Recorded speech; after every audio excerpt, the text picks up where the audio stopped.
24 heures Afrique, bienvenue pour votre édition continentale du jour, une édition consacrée de prime abord à la crise politique du Niger. La CEDEAO reporte une réunion sur le déploiement d'une force d'intervention. La Fédération des pays d'Afrique de l'Ouest préfère privilégier la diplomatie pour sortir de la crise ouverte par le coup d'État du 26 juillet. La réunion prévue à Accra au Ghana a été reportée à une date non communiquée pour des raisons dites techniques.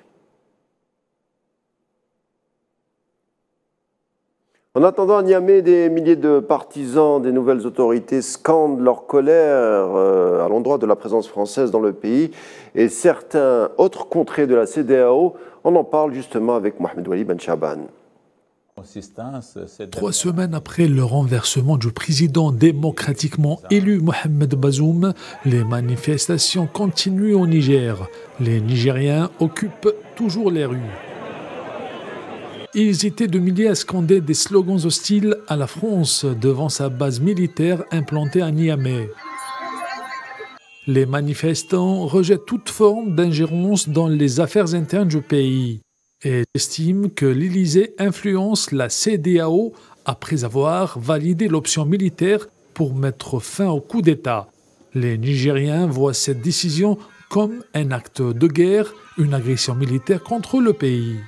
Cette intervention, il faut l'appeler par son nom, c'est une agression contre notre peuple. Aucun texte de la CEDEAO n'autorise des chefs d'État à décider d'envoyer des troupes dans un pays membre pour quelque raison que ce soit. C'est une agression et nous demandons aux autorités légitimes qui sont les membres du CNSP de considérer ça comme un acte de guerre, une agression et de répondre par la force.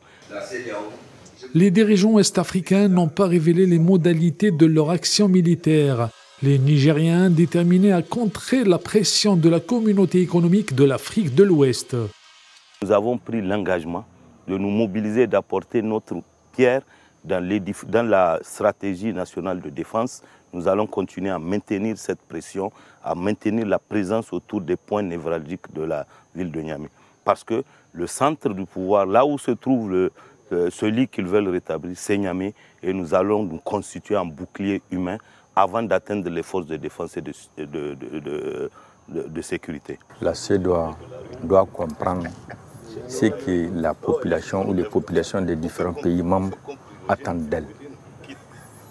Ce qu'on attend de la CEDEAO, c'est d'attaquer les causes des coups d'État. Il semble que les pays d'Afrique de l'Ouest ne sont pas tous contre un nouveau pouvoir nigérien. Le Mali et le Burkina Faso voisins ont affiché leur entière solidarité avec Niamey. Au sujet des sanctions de la CEDEAO à l'encontre du Niger qui commencent à se faire ressentir, les pays ouest-africains ont fermé leurs frontières avec le Niger 4 jours après l'ultimatum. Sur place, les commerçants locaux sont incapables de s'adonner normalement à leur activité.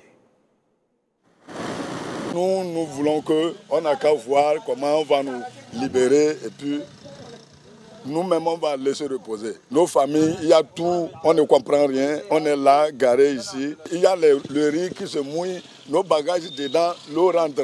Les voleurs, ils ont déchiré les bâches, l'eau rentre dedans. Nous, on perd beaucoup de choses. Quand on est garé comme ça, l'assurance, là, c'est chaque jour que ça part. La visite technique aussi. Les papiers sont en train d'épuiser. N'en parlons pas, c'est qu'on mange ici. Dans 2 semaines, tu vas manger combien? Les apprentis. Tu as des apprentis, ils vont manger combien? 1000 francs par jour. N'en parlons pas, c'est qu'on met dans l'unité pour pouvoir joindre la maison, pour communiquer, pour qu'on se comprenne.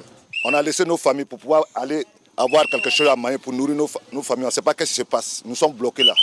On va jusqu'à peu près 16 jours aujourd'hui. Donc, on demande à la population africaine de régler leurs problèmes, de nous laisser passer. On va décharger nos bagages, se retourner, retrouver notre famille tranquillement, comme il s'est.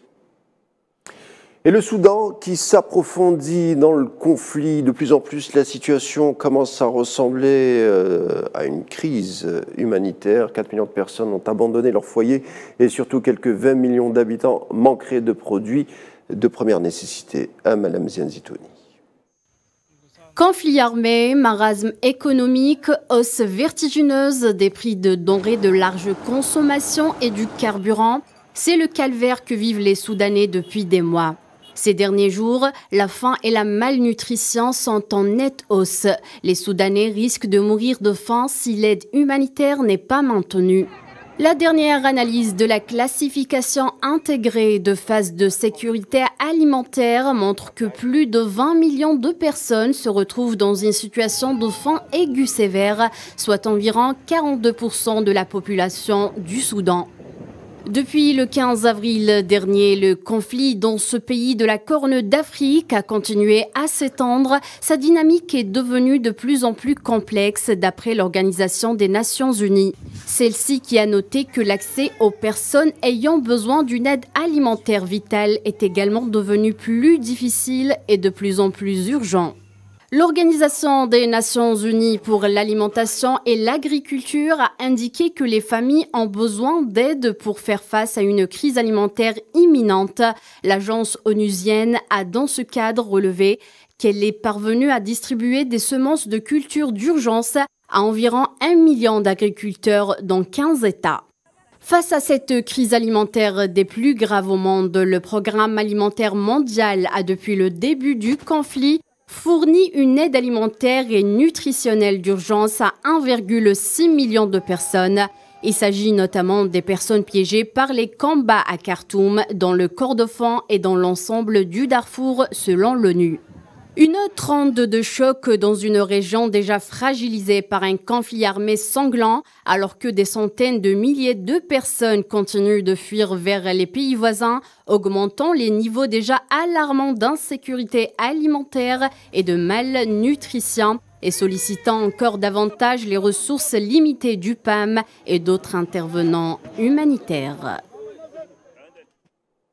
Et un malheur n'arrive jamais seul. Toujours au Soudan, la crise du carburant s'aggrave avec des prix qui prennent plus 17%. Il s'agit de la seconde hausse des prix en moins d'un an et les particuliers craignent que la série s'allonge. Si l'augmentation conduit à l'abondance de produits et met fin à la rareté, elle aura des résultats fructueux dans les principaux produits de base comme le carburant. Les impacts seront traités en augmentant la productivité car le carburant est l'un des principaux matériaux de production dans des secteurs comme l'agriculture et l'exploitation minière. L'augmentation des prix du carburant n'est pas une bonne chose et aura un impact sur notre travail. Et bien sûr, les clients ne seront pas satisfaits lorsque nous augmenterons les prix pour couvrir le coût élevé. J'espère que le gouvernement reverra cette décision. Nous faisons la queue jusqu'à 2 jours pour obtenir du carburant qui ne suffit que pour une journée de travail. Cela compliquera davantage la situation et créera une crise. Nigeria, 7 personnes tuées, plusieurs autres blessées dans l'effondrement d'une mosquée de Zaria, ville de l'état de Kaduna, dans le nord du Nigeria. C'était hier, type d'accident récurrent dans ce pays le plus peuplé d'Afrique à cause de l'absence de réglementation en matière de construction et autres normes.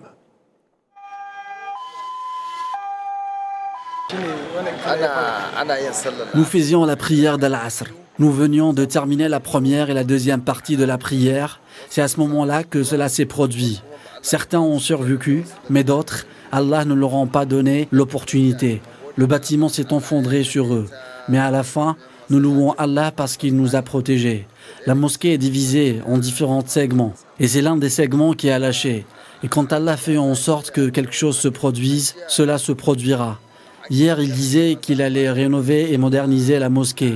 Puis c'est arrivé. Nous croyons qu'ils étaient destinés à mourir à cet endroit.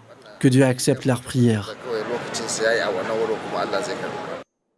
Voilà, ça sera tout pour les informations africaines du jour. Merci de les avoir suivies. Tout de suite, la météo et la suite des programmes sur Al24 News.